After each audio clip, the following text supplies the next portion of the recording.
I'm going to start with your guy, Captain Jack Del Rio. Raiders! I feel like Del Rio is the face of this team. We have Derek Carr, we have Amari Cooper, Khalil Mack, a lot of stars. But when we look and think about the Raiders, you think of this guy. He's fire on the sideline. He goes for it on fourth down. His guys commit 23 penalties. He says it's not acceptable, but we won and I'm okay with it. Let's keep rolling. Last week, I love what they did. They played in back-to-back weeks the Jaguars and the Buccaneers. Instead of flying all the way back to Oakland, they said, let's just stay down here. They stayed in Sarasota. They got 2 road wins in Florida. Very difficult when you're a West Coast team to take care of business that way. And Jack Del Rio, to me, this is a team that had a lot of hype in August, and a lot of young players could read those headlines and say, oh, well, the national media says it's our year, so we must be good. No, it was just the opposite. He humbled them, kept them grounded. Jack Del Rio is my coach of the year. 8 weeks into the only negative I have is that he wears visors. I like that. What's wrong with visors? He's on the board of advisors. Mike knows he's got a huge helmet like I do, right? You got to wear visors sometimes. Do you wear visors?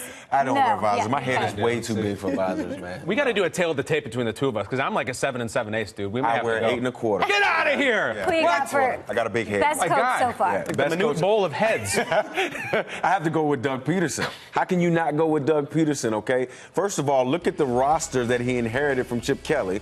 Look at all the changes that had to go through. First-time head coach, and he has a rookie quarterback in Carson Wentz, and he has this guy balling out of control right now. He has his team very confident. The defense is doing their thing.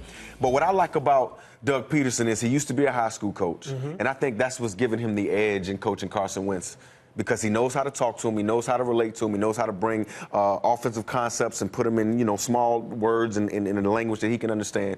And he has Carson Wentz doing this thing right now. Doug Peterson, good job.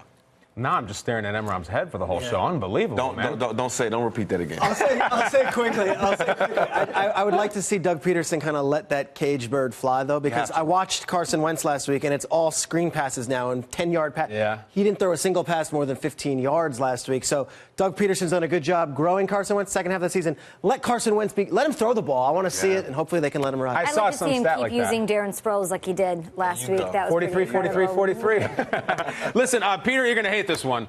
My coach of the year is Hugh Jackson of the Cleveland Browns. I don't hate this I'll tell you why. Because if you're someone who believes, as many do, that this season is about tanking for Cleveland, not tanking, then no one is doing a better job than Hugh Jackson. Not Captain Jack, not Bill Belichick. Look, the plan is working, right? We're a winless team now. Let's take it positive. If you don't believe that, then look at the roster that Hugh Jackson has to work with. There's no way there's a roster that has less talent in the NFL. But they're always in it. They're not getting blown out, which is what I like about it. They fight. They have spirit. They hung with the Patriots for 5 or 10 minutes, but other teams, the Ravens, the Dolphins, some of these teams that were good at the time, Hugh Jackson has them playing spirit, exciting football. That is my man right there, and he always is good with a quote, too. So I love Hugh. I'm sorry to do this because I'm kind of doing it passive-aggressively, but that's what I do here. Hugh Jackson, Coach of the Year. That was really cute, guys. Those are some cute choices. You like them? Those are some cute choices. Are we moving on or do you? Oh, right. We know the best coach is Bill Belichick. Sorry, end of story. I don't even know why you guys wasted your breath.